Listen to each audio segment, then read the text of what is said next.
ప్రతి ఒక్కరూ life style modifications చేయడం ద్వారా ఆరోగ్యవంతులుగా ఉండవచ్చని సూర్య గ్లోబల్ హాస్పిటల్ వైద్యులు డాక్టర్ దక్షిణామూర్తి పేర్కొన్నారు. అనుగుడి జంక్షన్ ఐబీహెచ్ఎస్ ల్యాబ్లో జరిగిన regional activity life style modifications గురించి సూర్య గ్లోబల్ హాస్పిటల్ డాక్టర్ దక్షిణామూర్తి చాలా అత్యద్భుత రీతిలో పవర్ పాయింట్ ప్రెజెంటేషన్తో ప్రతి ఒక్కరిని తమ ప్రసంగంతో ఆకట్టుకున్నారు. ప్రతి ఒక్కరికి ₹1000 విలువగల బోన్ డెన్సిటీ టెస్ట్ను ఉచితంగా చేయడం జరిగింది. సుమారు 100 మంది టెస్ట్ చేయించుకున్నారు. అదేవిధంగా డయాబెటీస్ టెస్ట్ కూడా చేయడం జరిగింది. ఈ కార్యక్రమానికి రీజనల్ చైర్పర్సన్ రాజీ పున్నమరాజు అధ్యక్షత వహించగా చీఫ్ గెస్ట్గా 316B జిల్లా governor Eshwar Kumar, guest of honour Lingamallu Krishnamurthy, keynote speaker doctor Dakshinamurthy, district LCIF coordinator Mettaradha, zone chairperson Samarajeswari, vice president Sagi Sridevi పాల్గొన్నారు. ఈ కార్యక్రమంలో సుమారు 100 మందికి పైగా పాల్గొనడం గమనార్హం. జనవరి 15న వర్చువల్గా విడుదల చేసిన రీజనల్ కాన్ఫరెన్స్ అఫీషియల్ కాల్ను మరలా జిల్లా గవర్నర్ చేతుల మీదుగా విడుదల చేయడం జరిగింది.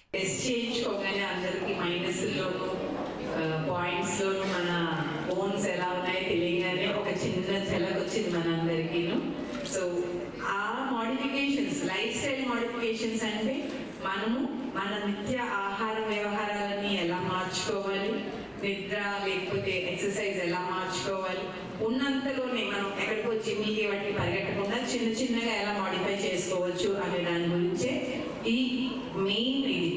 ఇందులో మెనోపాజ్ అనేది ఒకటి చాలా ఎక్కువగా ఇన్ఫ్లూయెన్స్ అవుతుంది. ఎందుకంటే మన హార్మోన్స్ అన్ని కూడా మెనోపాజ్ మీద ఆధారపడి ఉంటాయి. దాని మీదనే మన బోన్ డెన్సిటీ కూడా ఆధారపడి ఉంటుంది. సో ఇవన్నీ డాక్టర్ గారు మనకి సంక్షిప్తంగా చెప్తారు. అవి తెలుసుకోవడమే కాకుండా మనం దాన్ని ఫాలో అయితే ముందు నెక్స్ట్ టైం మేము ఈ బోన్ డెన్సిటీ టెస్ట్ పెట్టినప్పుడు మీ అందరూ ఇప్పుడున్న దానికన్నా మంచి రిజల్ట్ లో ఉంటారని కోరుకుంటున్నాను. Thank you very much. ఇలాంటి కార్యక్రమాలు అందరిలో ఉపయోగించుకొని వారికి ఉన్న పరిచయాలతో మంచి ఫ్యాకల్టీ తీసుకొచ్చి ఇక్కడ వారి చేత మీకు అవగాహన. నేను కూడా కూర్చుని ఆలోచిద్దామని వచ్చాను. యాక్చువల్గా 3 days బ్యాక్ నాకు ఏమైందంటే కొంచెం మంచులో తిరగడం వల్ల ఉదయం పనులు చేయడం వల్ల తలముందు పడేసింది. దగ్గర హాస్పిటల్కి వెళ్ళొచ్చు కదా అంటే వెళ్ళకుండా ఒక వేడిలో ఉంటే తాగి అలాగా కొంచెం కంట్రోల్లోకి వచ్చాను. మన హ్యాబిట్స్ అన్ని మందులతోనే కాదు, అంటే మన లైఫ్ స్టైల్ మనం చేసి ఫుడ్ హ్యాబిట్స్ కూడా మార్చుకుంటే చాలా మటుకి మందులతో పని లేకుండా ఉండొచ్చు. మన ఇంట్లో ఉండే పదార్థాలే మనం చేసుకుని ధనియాల అలాంటి ఇవన్నీ చిన్నప్పటి నుంచి అందరికీ తెలిసినాయి. కాకపోతే ఈ మధ్య మన లైఫ్ స్టైల్ మారిపోయి ఎవరో అక్కడ పిజ్జా తినాలి, మనం తినాలి, మన ఇంట్లో అలవాటు చేసేసుకుంటున్నాం. కానీ మళ్ళీ చేంజ్ గ్రాడ్యువల్గా వచ్చి అందరూ కూడా ట్రెడిషనల్ ఫుడ్ వైపుకి వెళ్తారు.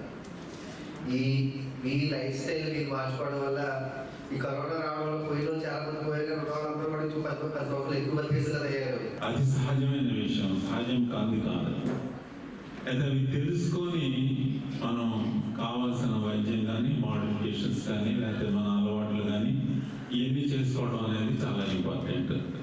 మనం ఆరోగ్యంగా హెల్దీగా 24 hours వర్క్ చేయగల కెపాసిటీ మన యొక్క మోడిఫికేషన్స్లోనే ఉంటుంది.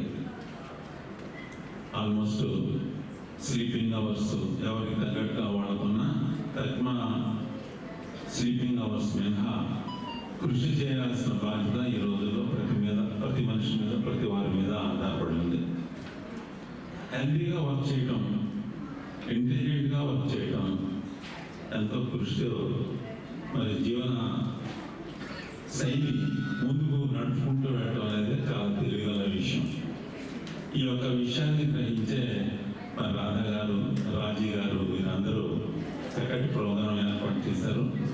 ముఖ్యంగా ఎంతో స్ట్రెస్ అండ్ స్ట్రెయిన్తో కూడిన లేడీస్, అంటే తెలియకుండా ఇంట్లోనూ బయట సంసారంలోనూ పిల్లలతోటి తల్లిదండ్రులతోటి వీళ్ళందరితోటి రకరకాలైన స్ట్రెస్లతో నిమగ్నమై ఉంటారు.